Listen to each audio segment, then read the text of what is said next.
if we record. Does anyone have a problem with us recording? If you do, just raise the digital hand and we won't do it. If not, we'll just take the silence as consent. A few people said they couldn't make it because they had last minute changes, and so we wanted just to share that with people. And if you don't want to be in video, you can also just turn up your video so that you're not under recording. But Yeah, it's nice and we for those who couldn't make it. We won't be recording the breakout room, so anything you say in there, you can get as weird as you want. You can get as weird as you want out here. I think we should mainstream weird as much as possible. But yeah, so the intention of the space is like me and Jonathan have been talking for a while now about community and the different curiosities that we have around it. And I run a project called Entelechy, and it's basically based on the premise that, you know, so many of us have this desire to return to community, but we actually are kind of like lacking the skill set. You know, we were raised in these very individualistic societies. So even though it might, like, the idea of community might feel good, like the practice of it feels really difficult, which doesn't mean it's something we shouldn't do. It's something we should lean into because those are where our edges are. But like, how can we build that skill set? And I personally think ultimately that the more that we have that skill set, we also start living more in community and interdependence with nature. And then we kind of just take care of nature. And the more that we feel like we are community with nature, then we stop treating it the way that we do. And then we stop having as many problems as we do. So, so yeah, maybe I'll let Jonathan, do you want to introduce your how you landed in this space? And then we could talk about the intention of it. Yeah, thank you, Alex. So for me, I've been inquiring into this question of community for longer than I can remember, probably my entire professional life. I lived in an eco-village, worked for the Global Eco-Village Network, and always felt drawn. But something about the community world also at that time wasn't really quite resonating with me, because I was also coming from a business background, studied business and worked as an entrepreneur. And somehow I felt that these two worlds are so separate. And I feel that now we're really coming together in a place where we're building that synergy.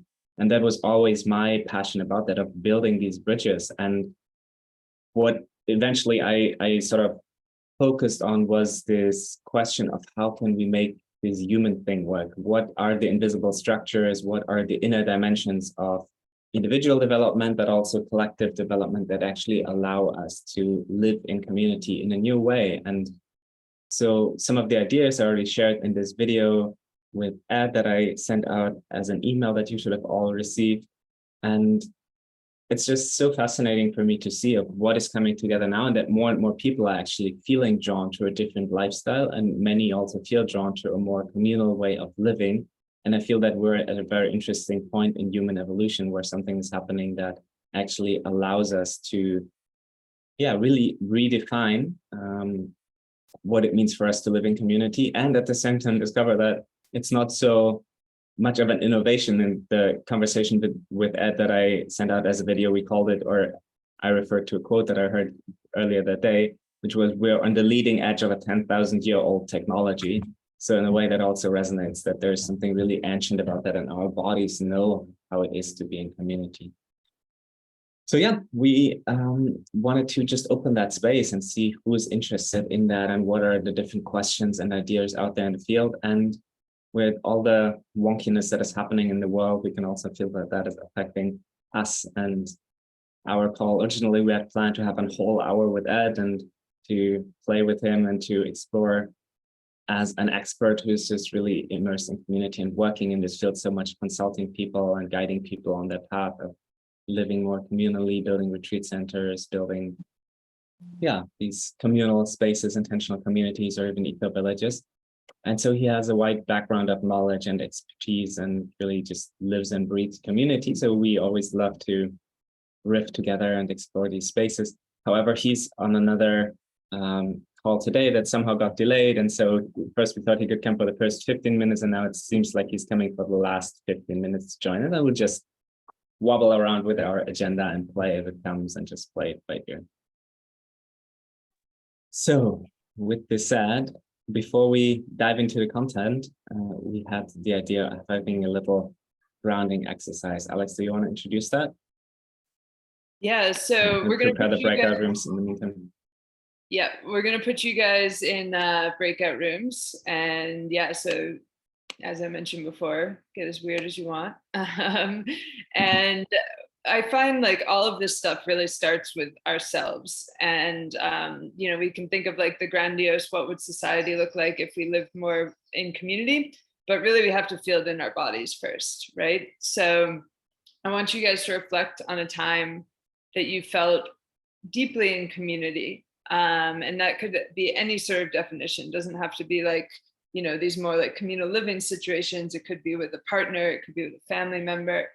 And where did you feel it in your body? What was that sensation like in your body? So maybe just take a moment of silence, close your eyes, and remember that and kind of map it in your body. And then think about and share with each other, how can you cultivate that feeling over the course of this session? All right. Any questions about that before we send you away? We have about 5 minutes with another person in a breakout room, and we'll give you a signal after half the time is over. So if you haven't switched roles and the other person shared, then you can use that as a signal to switch roles. And then we'll get you back and collect the harvest of the other role. Breakout. Can you repeat that question again, please? Yeah, I'll drop we'll it also in. post it in the chat, but yeah. So it's So the question is, oh, sorry. Go ahead, Alex. Yeah, sorry. It's think of a time you felt deeply in community, and where did you feel it in your body? So just take a moment of silence to map that, and then share with each other how that, and like how can you cultivate that feeling over the course of this session? Because ultimately we want to create community here while we talk about community. Community about community. It's very meta.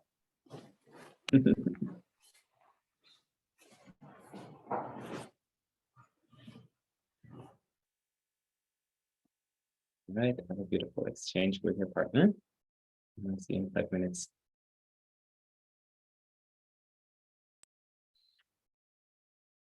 Welcome back.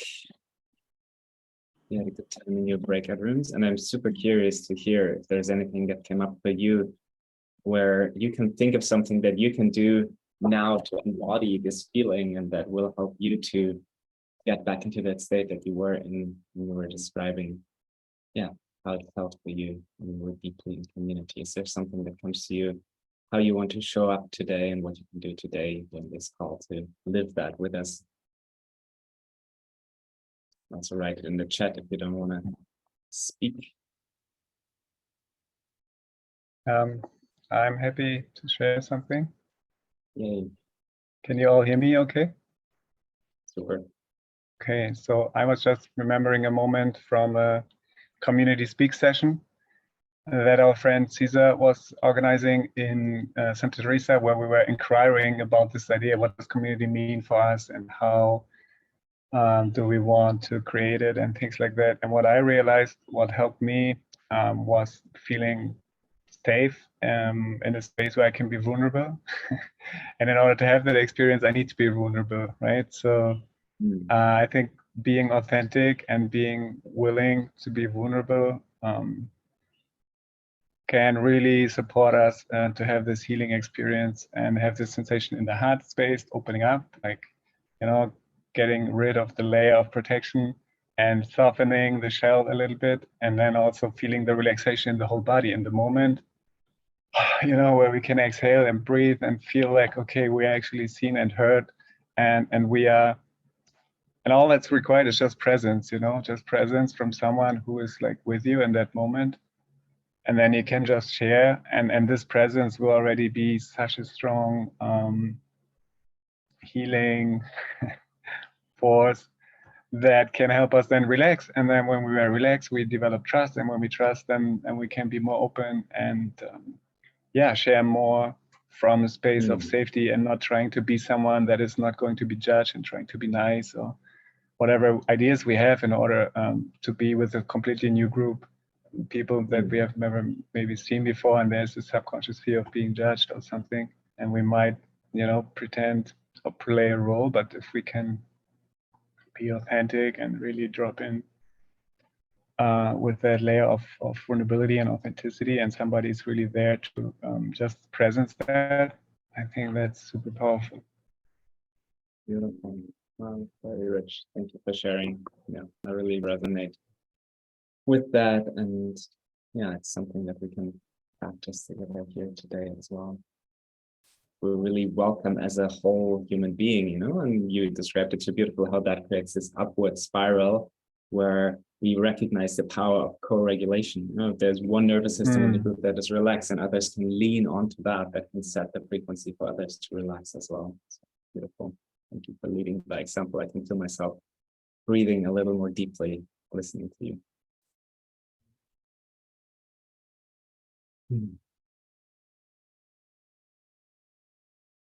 Does anyone else want to share a nugget that they harvested? I would love to. My name is Veronica. Thanks, Veronica.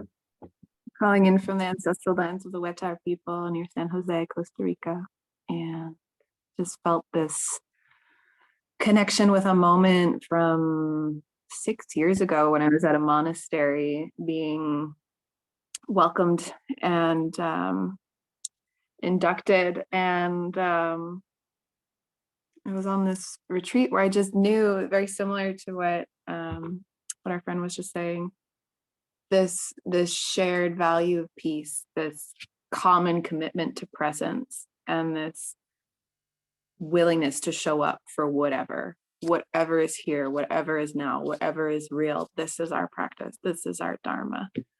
And that was such a relief to my whole body. I described it as this feeling of like misty, energetic rain, just washing away the layers of defensiveness and protection that I habitually carry with me throughout the world, where others are rushing and manipulating and controlling and trying to get their needs met, and not in this commons of connection and sharing the earth and our space with each other. And this beautiful value of community really allows us to be together and feel belonging. And so I think that's what I'm going to take away from that short experience, is to breathe and know that I belong, and to really feel that in my being deeply, in my heart. Beautiful. Sounds like a powerful, how do you call that, self-fulfilling prophecy. You know, if you have that sense within you of belonging, then that's what you're creating in your environment, community of belonging. It's beautiful. Yeah. Showing up for whatever is. Thank you.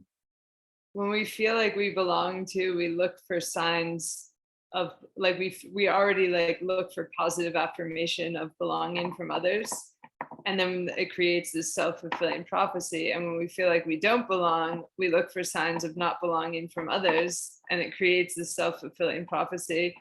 So that's why it's so important, this inner experience when we want to be in community, because it's really our perspective, you know. And others help for sure. Co-regulation helps for sure, but I can be with a group of safe people and not feel like I belong if I'm having my own like emotional experience that I'm not dealing with.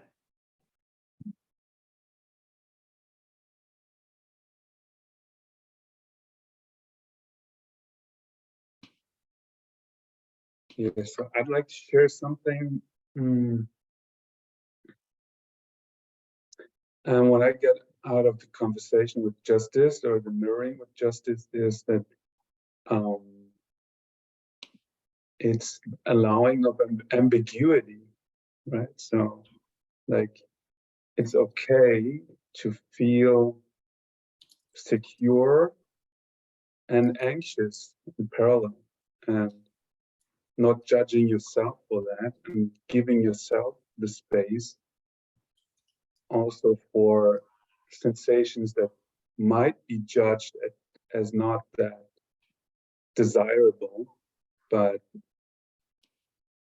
giving the room for that, what is, right? Allowing paradox. So being present, just being present. Yeah.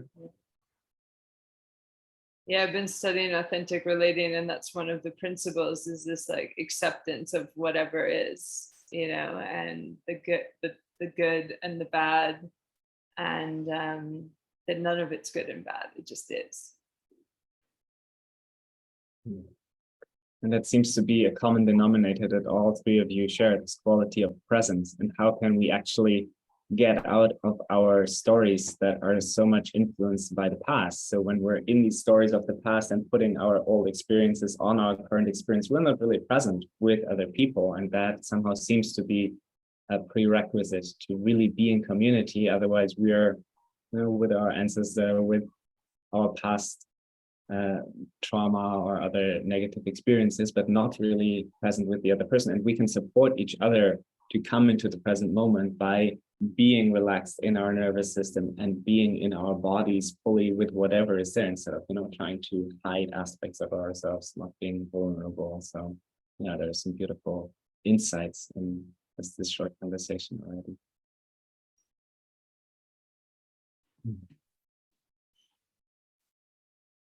So we had all kinds of ideas what we were going to do, and then things changed and we created new ideas, and then things changed again. So what is the saying? While you're making plans, God laughs about it. And I can hear God laughing in the background today quite loudly. So we're just flowing with these, you know, unfoldments. Maybe Ed will come in 15 minutes, maybe he won't, and we'll just play with that. So yeah, I'll give it over to you, Alex, because you had some beautiful questions, and then we can just open that space. Yeah. So could I have a show of hands? How many people had the chance to watch the video that Jonathan sent, just so we know kind of what we're working with here? No good or bad. Okay, so like 2 of you. All right, so I think what we'll do is we're going to take a space and just kind of, the intention of this space is it's going to be a monthly space, and each month we'll bring someone in who works with community, and they'll kind of share their experience, and then they'll share some questions that they're having. And as a group, we can like workshop them, not in the intention of like solving, but exploring. And the other side of it is we want to also always have space for the group to bring whatever questions they're having about community, and then we explore those together. So if you watch the video, if you had questions that came up for you while you were watching the video, or there's other like curiosities that you're just holding in your mind in general, you can either write them in the chat or speak them aloud. And then we also have a couple that we can share based on our experiences. And then we'll do a little breakout room groups where you guys can kind of just explore these questions together. Like, what does this mean for you, etc. And then hopefully in 15 minutes, Ed will come, and then we can kind of back and forth with him. But if not, we'll just keep exploring together and we'll go deeper. So yeah, the floor is open for anyone to share questions or curiosities, either based on the video or just in life in general, that they're feeling around community.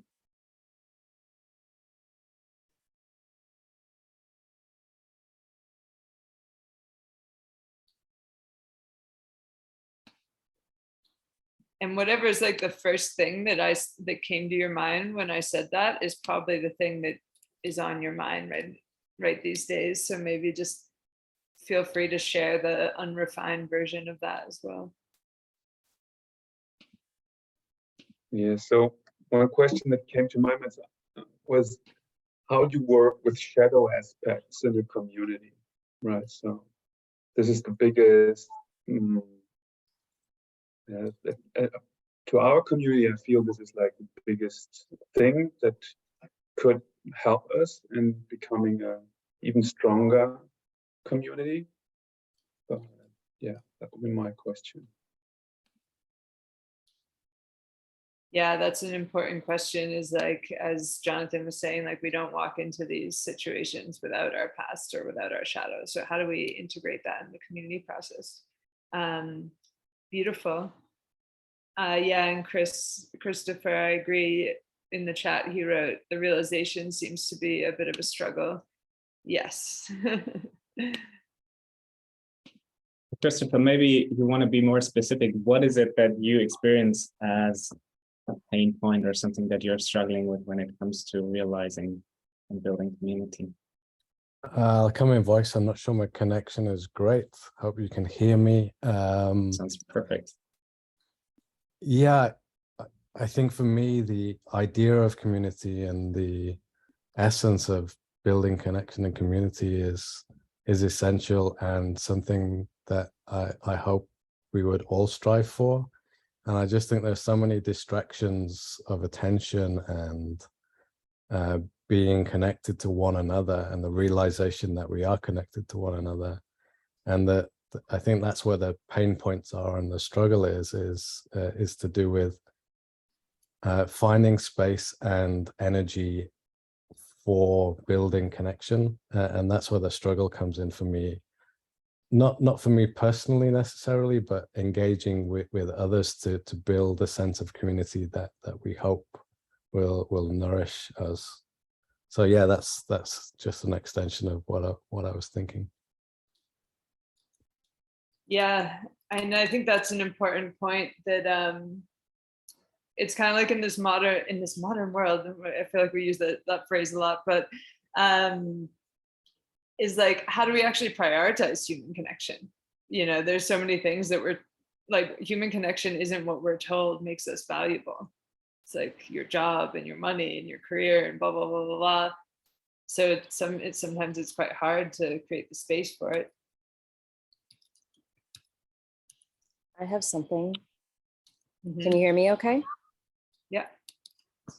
Yeah, I was just thinking about, you know, there's this element of wanting to live together and also wanting or needing personal space, which is just, you know, an aspect of people's individual needs.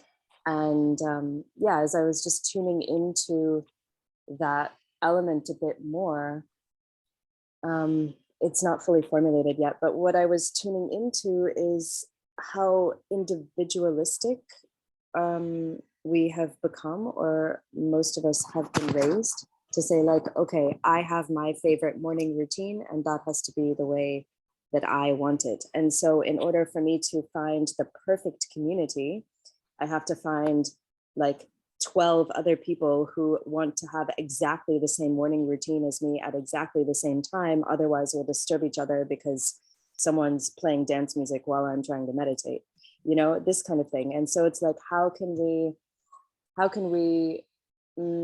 find this common ground, either like weave in and out in a way that everyone can maintain their personal way, or be soft and be flexible and say like, okay, my way is no longer my way, it's now our way. And so how do we find something that works for everyone? Yeah, wow. I resonate with that question because it's touching on like a very deep theme, which is like, when I originally wrote it down, I was like, how do we compromise in community and where do we need boundaries and privacy? But I think there's the last thing you said was also, how do we soften, you know, and how do we actually put the greater whole of the community as important or even more important at times than our needs as individuals? And how do we keep that balance in a way that resentment isn't created, right? Because there's always the danger of overgiving and then you start resenting. So it's like, how do you be in that, cherishing that, but also making sure that you're taking care of yourself in a way that the dance continues and people don't hate each other. So for time, I think we could start with those 3 questions. And I think there's a request to stay in the group. And I think that's fine with us because there's not that many of us. And so Jonathan will paste the questions into the chat, and I think you can just kind of pick up whichever one feels the most alive for you, and we can riff off of them. So feel free to respond to each other and build from there. Like, you don't have to start completely anew with each thought process. I also saw that Stephanie also raised your hand. Maybe you can just creatively put in your question as an answer, building on the existing questions already, or find a way to weave that in. You mean in the chat? No, just in the conversation that we're having now. Yeah. So don't feel restricted. Yeah, thank you. The first question that came up to me is like, how do you define community, you know? And now it seems like we're talking about an enclosed space.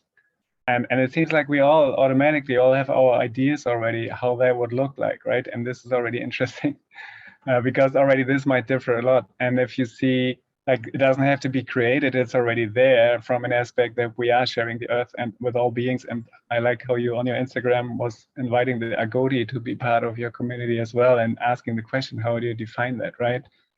And I had an experience living in something that was calling itself a community. And I made some experiences that were like having certain impacts on my thoughts about that. So what I also think for me is interesting to explore the aspect of individuality when we're talking about that. I feel that this is super important, and this can be the strength and also like this balance between the need of the community and your own needs.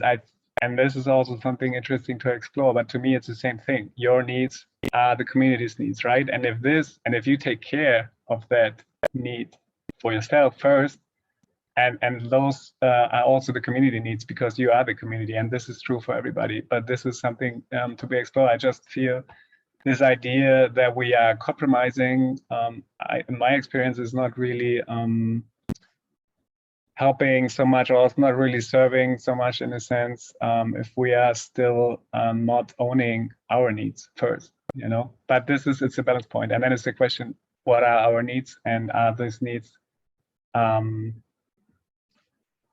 from what place are they coming, right? Are they in alignment? And then alignment comes in a sense of, why am I here? How do I want to serve? And are my needs in alignment, or are they like personal, egotistic needs?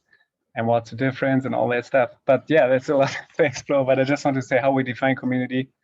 And are we talking about, again, enclosed space where people live together, or are we talking about life in general, where everything is in community? Maybe we're not aware of it, but it, from a certain perspective, you could call it that we are all, like, the world is a community, the universe, whatever you want to call it. But if we're saying in this space, we're talking about an enclosed space that we want to share and live together and co-create and co-work and stuff, then that's also fine. I was just curious, like, what we're talking about when we talk about community.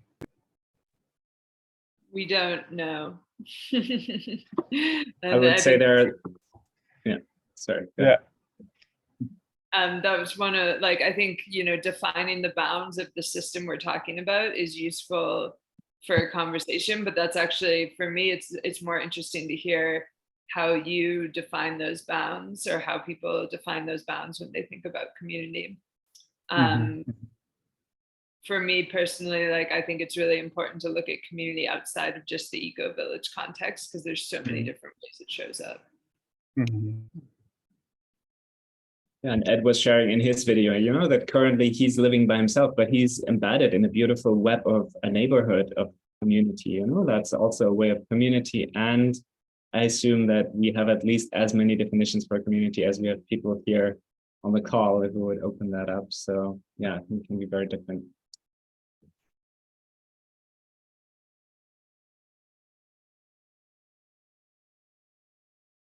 Yeah, and maybe also as a response to what you said, welcome David, and just joining, beautiful.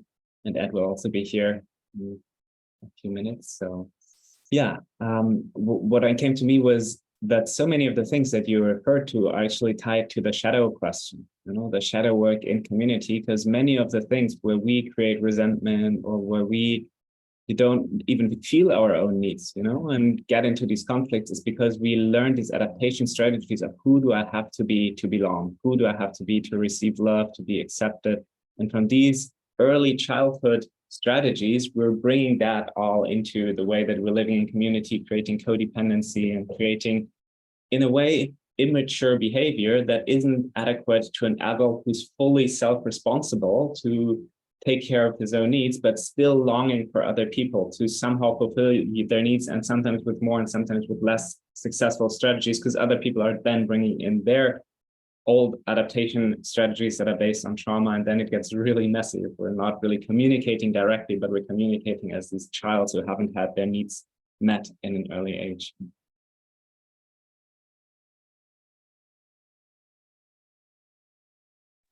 One of the questions that came up, and I think based on what you just said, Jonathan, that is resonating for me right now, is how to have that authentic communication when you are being triggered in community, right? Like when that mirror is showing you your stuff, how do you communicate that? Because in my experience, it's like, okay, so let me go into shift into turtle mode. Let me go deal with my shit. Sorry, excuse me. Let me go deal with my stuff.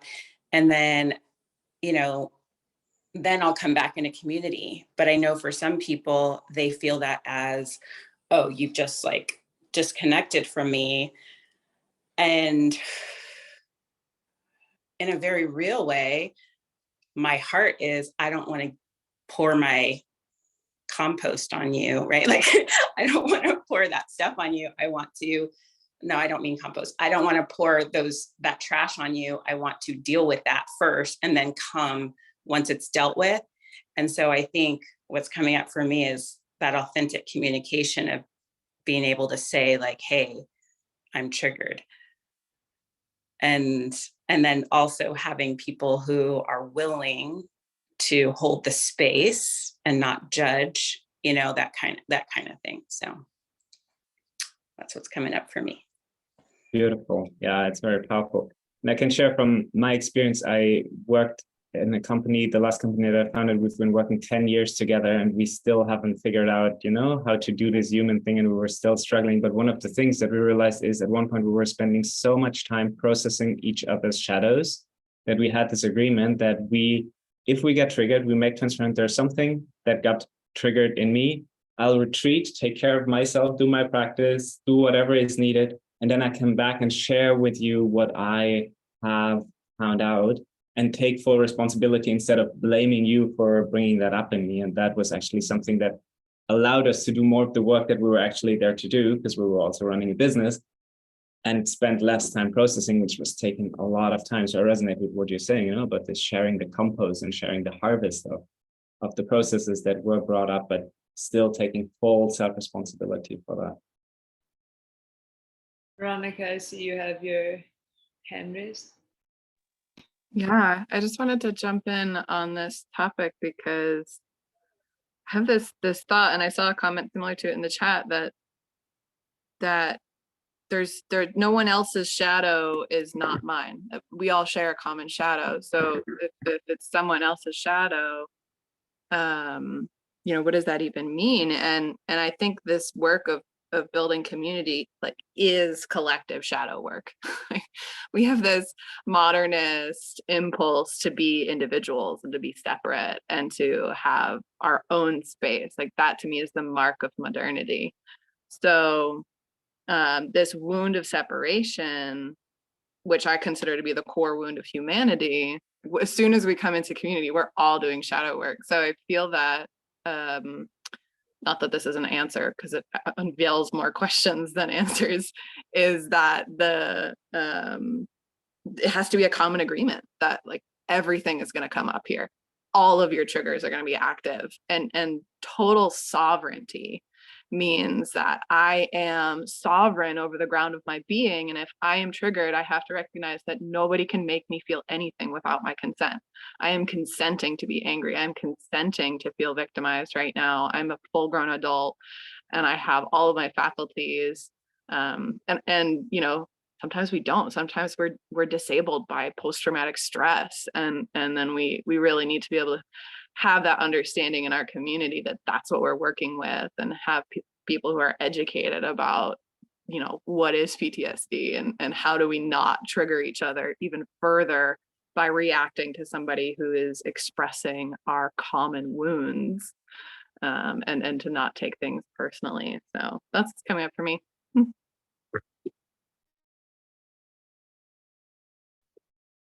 What just came up to my mind was being aware of being two things simultaneously. So being yourself and being a group at the same time. And it means like those terms popped up already, but like really being radically responsible for yourself, like really showing up and own your shit. And on the other time, in parallel, fully leaning and trusting into the community space, right? So like use both sides, you know. And yeah, I think that's really the exercise of being present, right? That's Powerful. And one of the tools that we all have available, and that Brina and I also work a lot with, and the work around sacred sexuality and conscious relating, is our body, you know, to really feel not our individual body, just that's where we start, but then to expand that, you know, physical feeling of how can we feel each other as a physical body, and use certain practices and exercises to gently also connect beyond our own physical body and to feel each other as a group. So I feel that embodiment is such a key, especially when we get stuck in our minds and in our stories, then to really come back to the breath, come back to the body. It's such a super resource. Thank you, Justice, for being with us. Such a pleasure to have you in the space.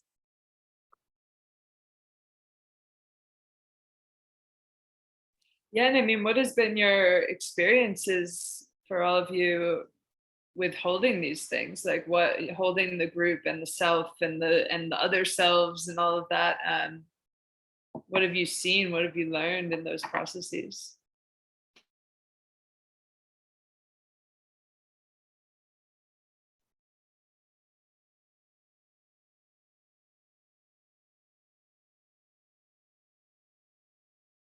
I practice communication called circling, a communication art. And what we do is we come to the present moment together and what we're feeling. And that's something that can really help unite, at least in the present moment, and move beyond story and beyond expectation.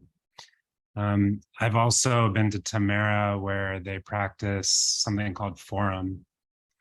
And that's something where they take a part of themselves that is active and enhance it, act it out as if it's a character, and it becomes sort of this performance where the group together reflects on what they see.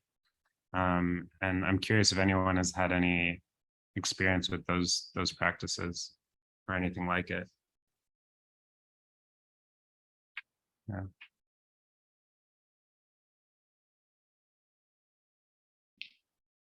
Yeah, I was at Tamara last year or the year before, and I think they're like a beautiful example of really understanding the importance of shadow work in community, because so many communities that I've seen like starting up where it's like, oh yeah, we just have community, and then the rest of the focus is on the business model, and I'm like, ooh, I don't know how that's gonna go for you, you know, like A plus B equals community. Whereas Tamara, there's been like deep consideration of like, and they have a lot of years of experience, you know.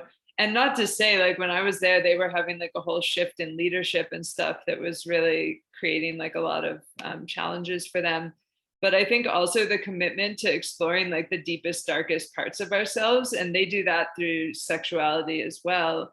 And they really shared it in a way that made a lot of sense to me. They were like, sexuality is always there, but we don't talk about it.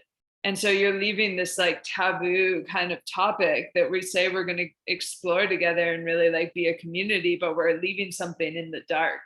And so I think that anytime we're leaving something in the dark, we're missing an opportunity to build that type of trust. But it's like, I don't know, like it's terrifying, you know, because we really have a lot of programming around a lot of stuff, and you got to be in the right place, stability in yourself, to be able to start pulling back those layers. Yeah, thank you. I was like to add something to that, also referring to what Jonah said about what Ed was sharing in the video call.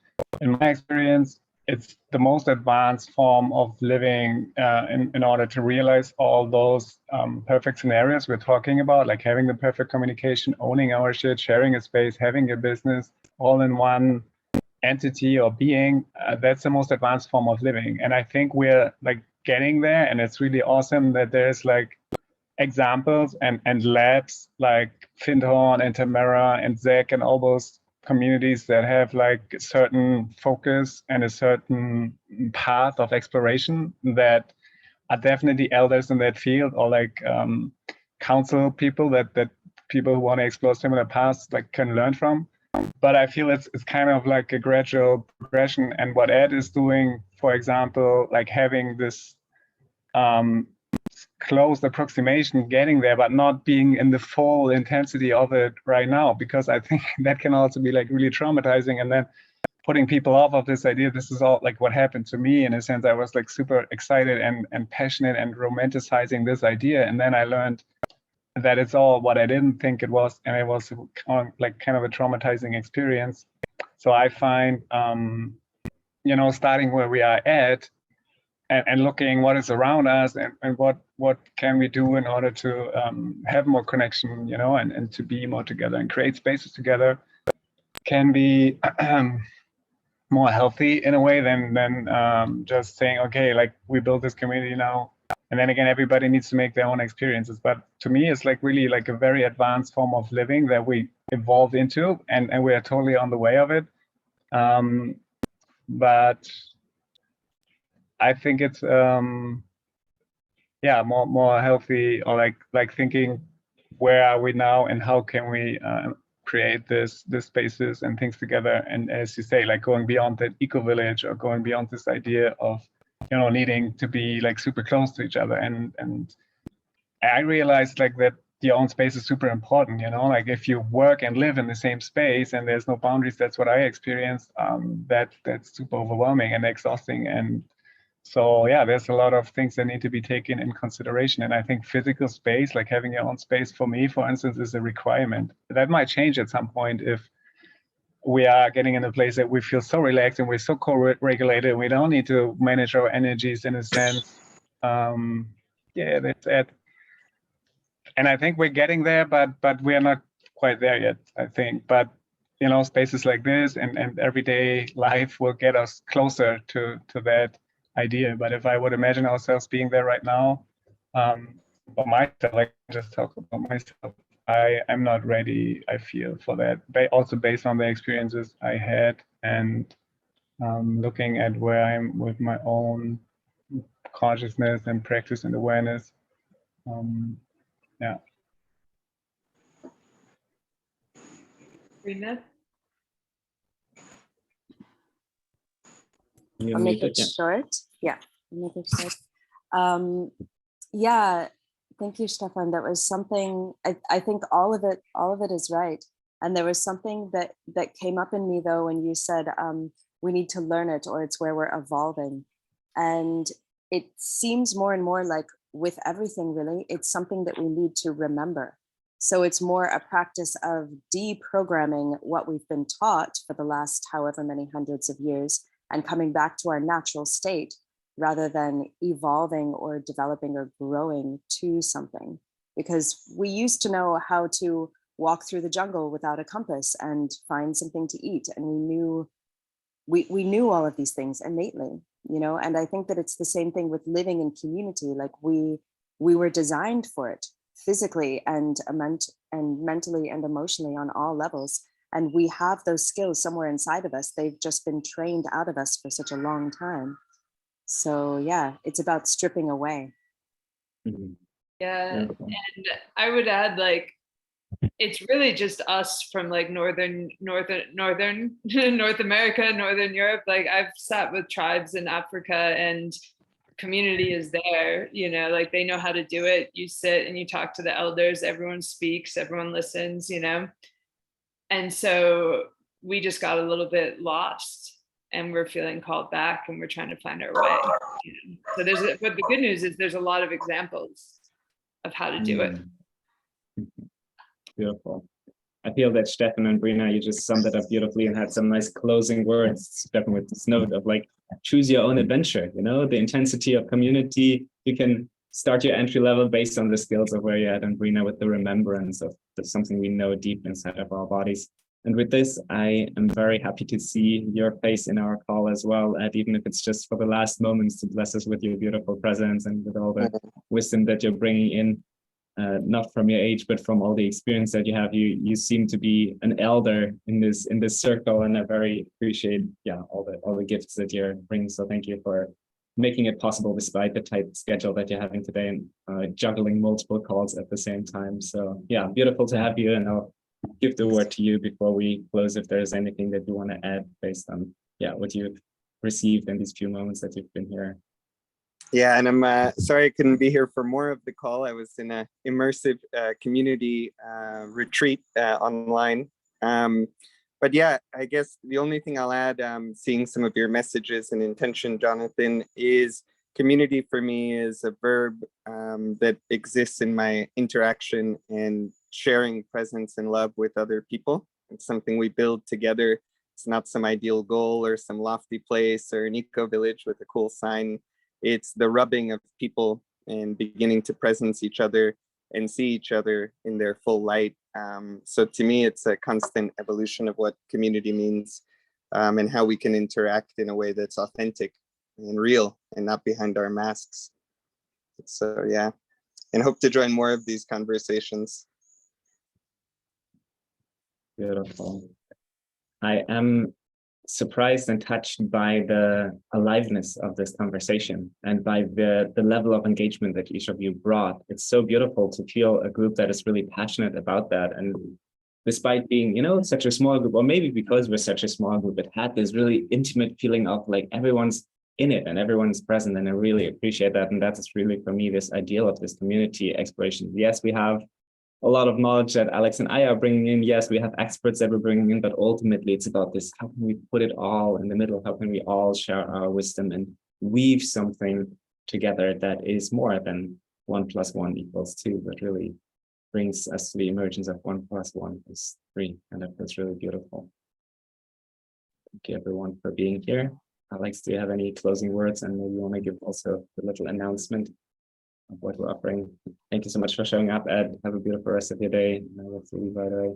All the best to you. Yeah, Ciao. thank you, Ed. Well, I second what Jonathan was saying. Like, I love these type of spaces where we admit that nobody knows the answer and we just really explore together, and that actually we're all experts. Like, every single person in this call has a unique experience to share.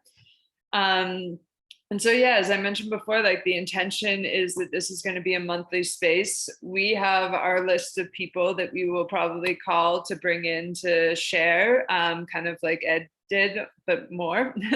And so, but if there's somebody that you guys know that you're like, hey, it would be really cool for them to come, drop it in the chat to us. Or even if it's yourself at one point, if you have something specific to share.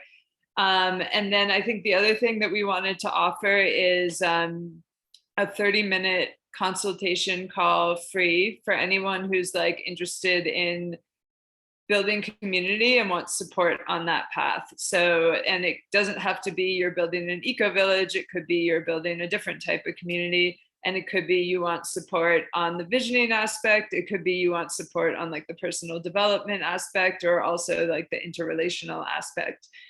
So we're really open, and you don't really even need to know what you want. We can just have a 30-minute call and actually define that.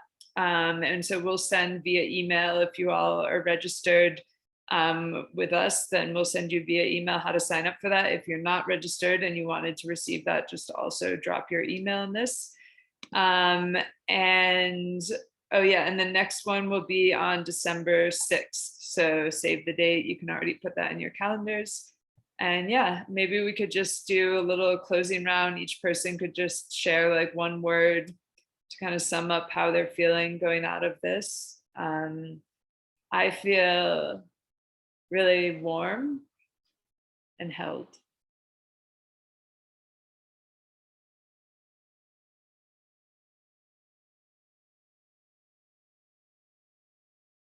Feel grounded. Inspired. Grateful. Helped. Affirmed. Soft.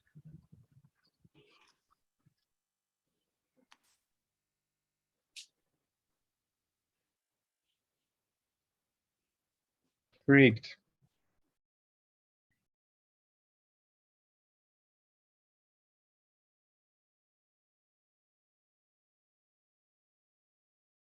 Everyone for joining. If you want to be with us next time, I sent the link. 6th of December, we'll be gathering again in this format, and I look forward to being in contact with you. And please send you a follow-up email. Before we go, could we have, I want to take a little screenshot picture. I have a social media person now that tells me what to do, and this is one of the things she told me. So if you want to turn your cameras on, and we'll just do like 1, 2, 3, make whatever face, smile, expression you want. 1, 2, 3, screenshot, yay. Okay, thank you guys, thank you so much. And we can also share the recording with you as well when Jonathan sends the email if you want to rewatch it or anything. Have a great rest of your day. Beautiful rest of your day. Thank you. Goodbye, everyone. Thank you. Ciao.